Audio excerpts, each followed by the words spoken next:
Am I live? Oh yeah, there I'm live. Hi, I'm Dave March, the Spy Guy, and I've been meaning to start doing a bit more content lately because I've been not making any, and people ask me to get more involved and start doing some stuff. So here I am. So what am I going to complain?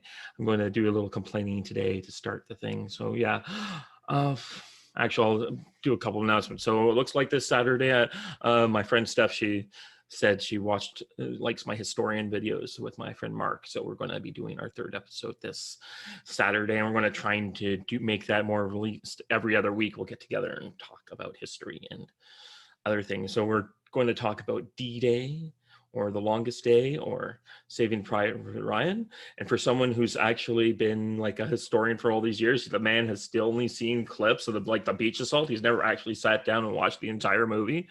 So, but we'll be getting into that and maybe do more on like histories of film and kind of like, here's the battle and here's the movie that portrayed the battle and that kind of stuff. Another thing, I just kind of like, had a bit of a day this morning. I was really depressed. I'm having trouble making friends in this whole kind of world, and I thought I had this kind of Twitter friend, and then this morning I woke up to all these like, you stop doing this, you creepy person. And then I'm like, oh, I'm so sorry. I go out for my walk. I get like later my mom's calling me, and I'm like telling her about all of my depressing stuff that's going on because I'm in this world where I'm alone and not a lot of friends around, and like just been going through a lot of stuff. And then suddenly I get a message from that person saying, oh, I wasn't talking to you. We were talking to the guy we blocked. And I'm like, oh, I feel so much better now.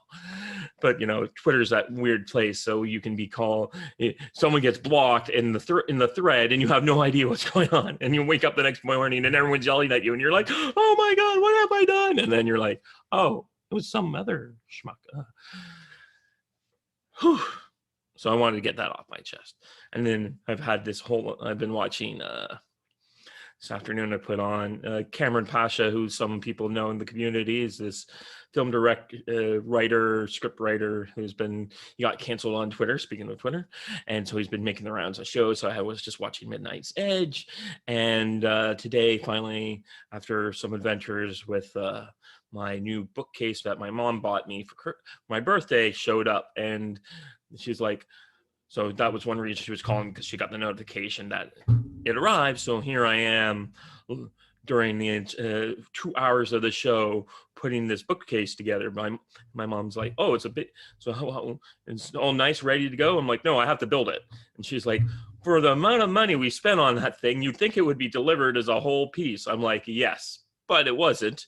So I spent the last 2 hours putting together just the outer frame while I had to hand crank with an Allen wrench that only had about 30 degrees worth of movement on 6 specific angles. And I'm like, pull out the wrench, put back in.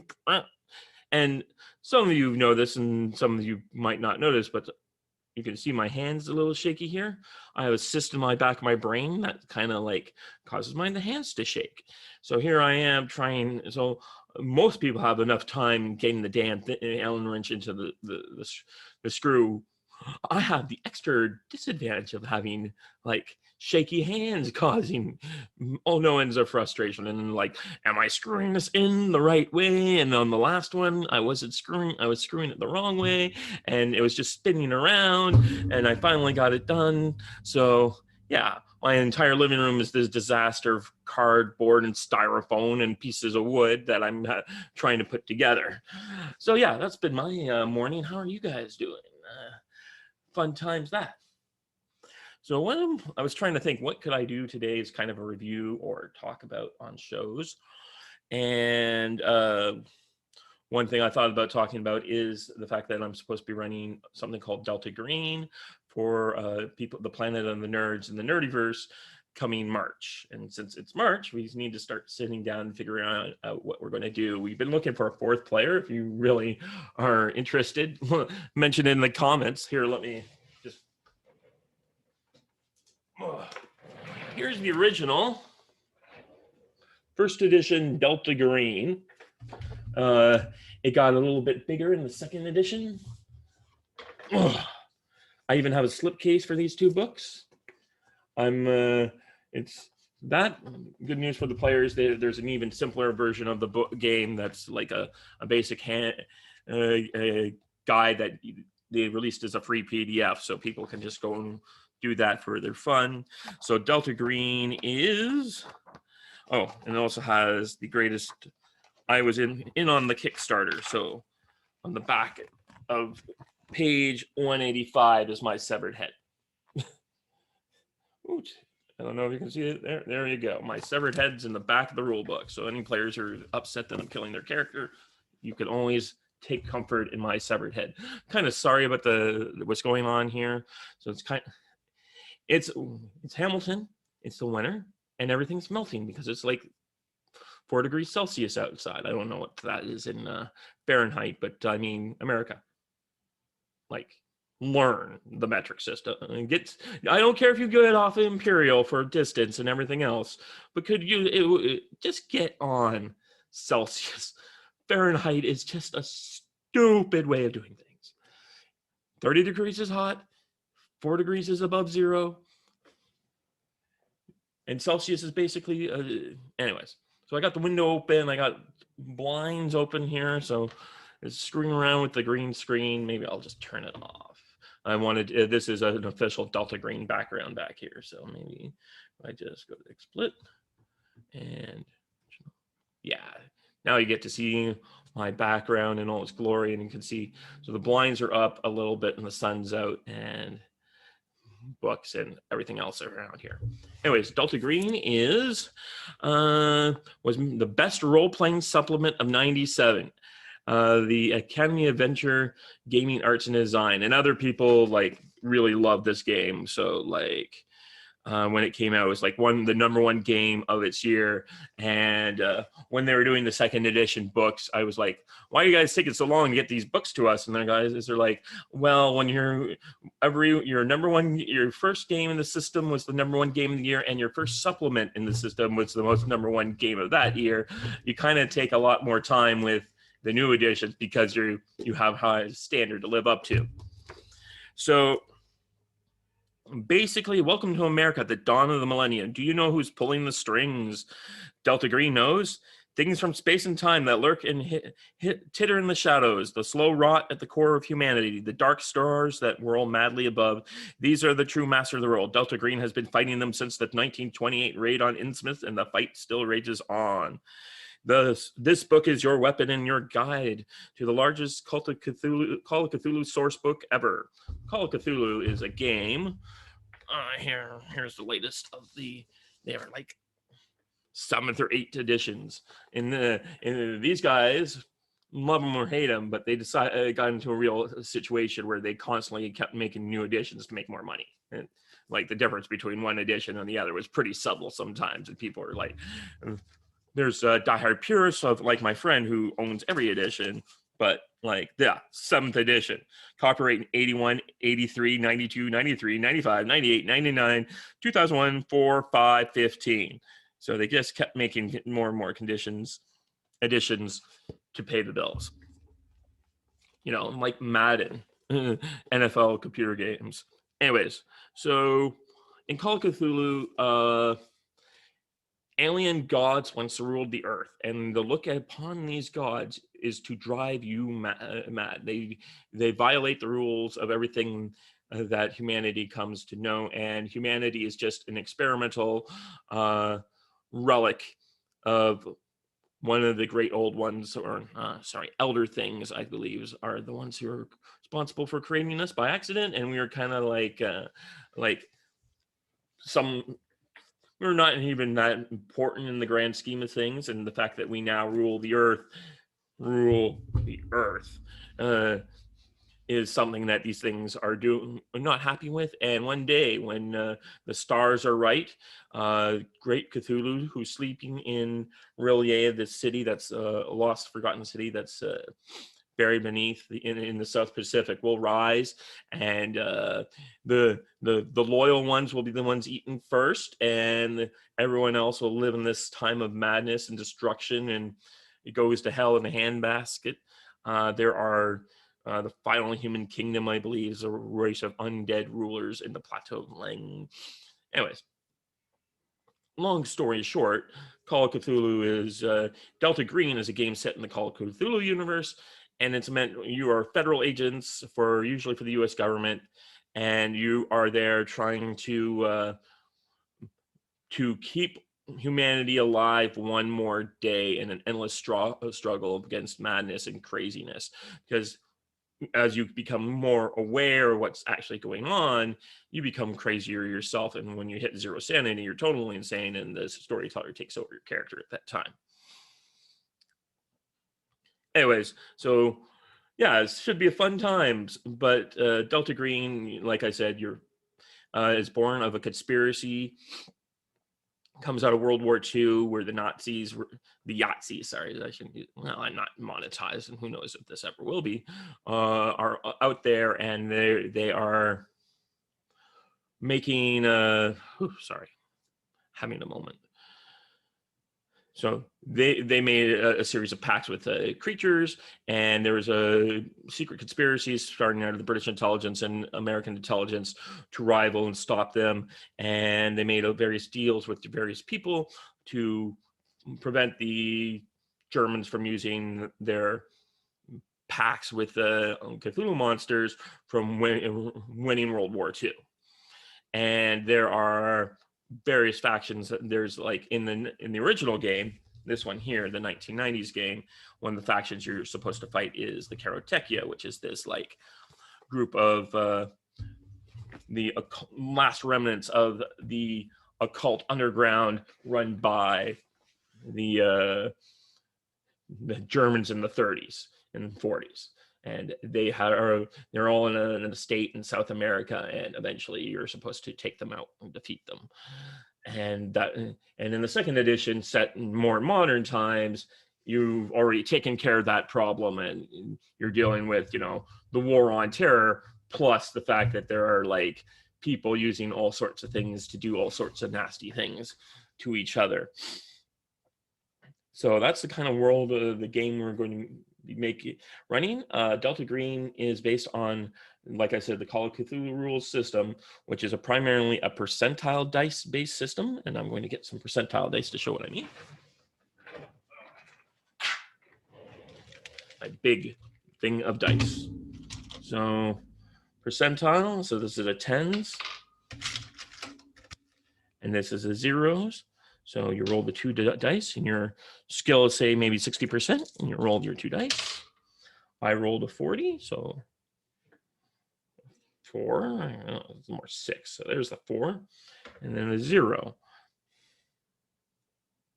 And so that's the mechanics of the game. So you're rolling, you have a skill. Sometimes you have to make skill rolls when you have some things called derived characteristics.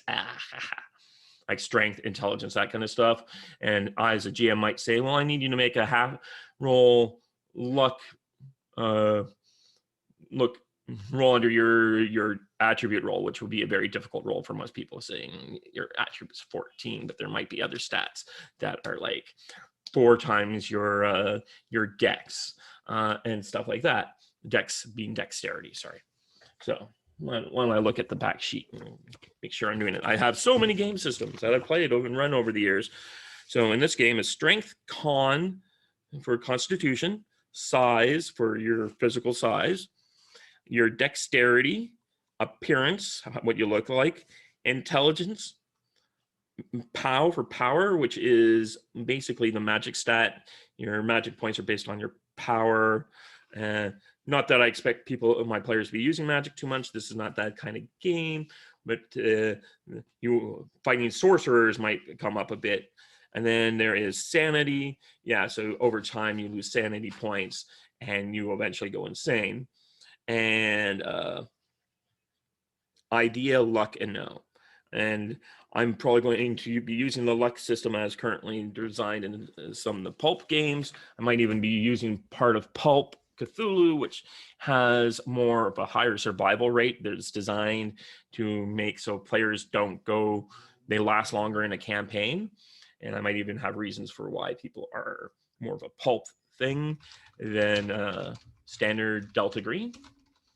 But the history of Delta Green is it comes out of the World War II. There's a time when they're like basically an official government agency going around the world solving problems. But in the 1970s, it all falls apart. There's a disastrous raid into Cambodia in 1969, which was completely illegal. And it's like a Marine battalion is sent to Cambodia. It's not like we just sent in a patrol of like 4 guys. No, like this, people are going to notice. And then the sorceress, it involves like air striking, like someone cast a spell that summoned woken a great old one temporarily. So you got hundreds of GIs looking at the great old one going crazy. You have people trying to airstrike it. It's like pretty over the top kind of situation. It's like, this is a level 1 major breach of the problem. So after this disastrous raid, Delta Green is disbanded.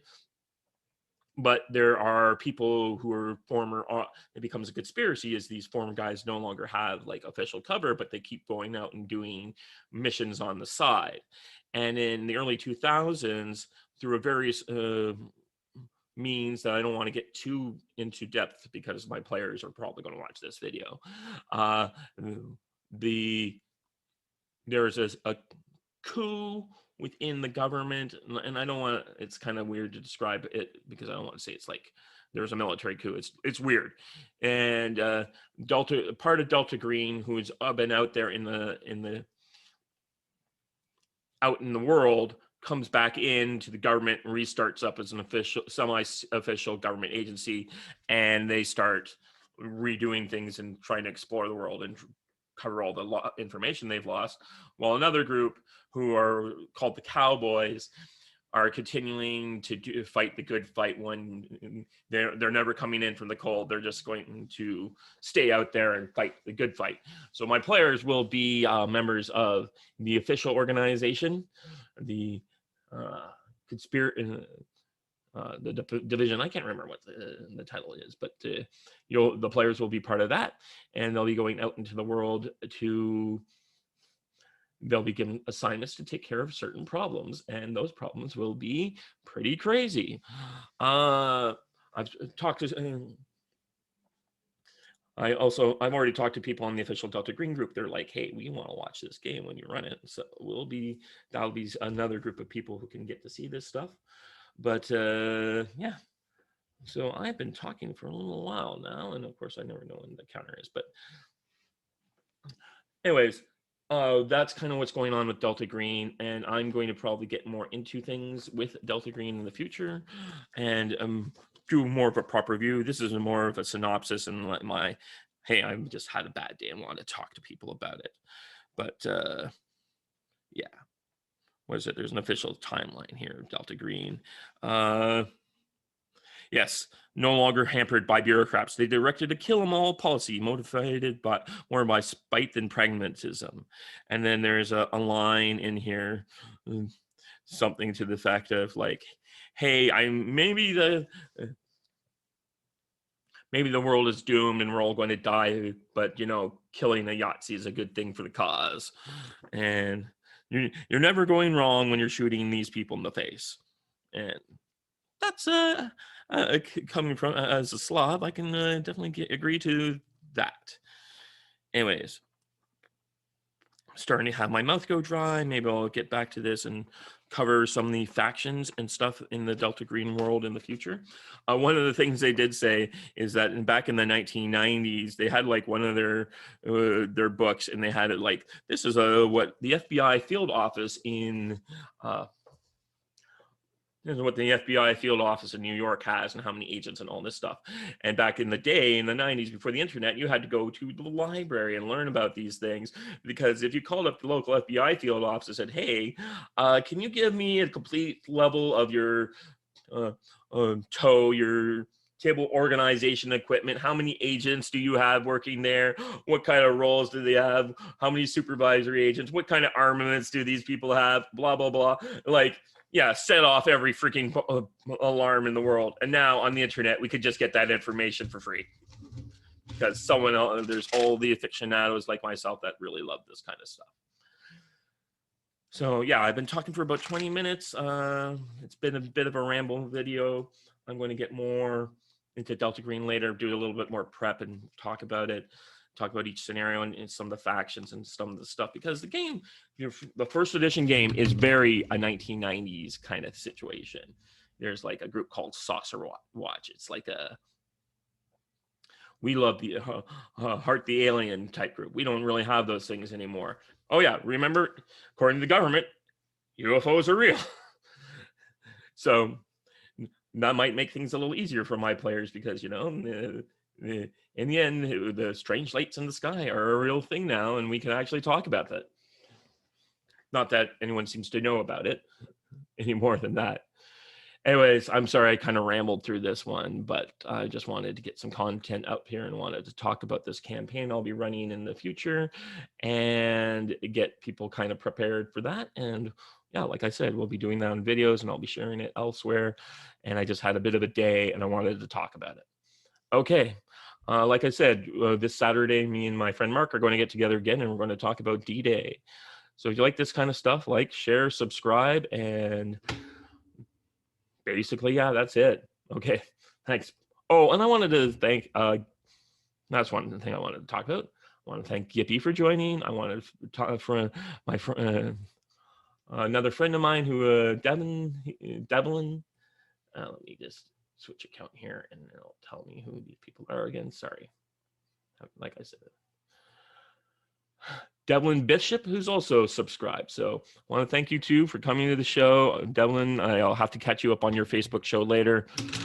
Just wanted to welcome my new subscribers. And yeah, we're up to 54. Who knew that was going to happen when I started this thing? It's just something to do. And yeah, I want to start getting more interviews, talking about more shows that I've seen in the recent past. But I just wanted to talk today. Okay. Thanks. Bye-bye.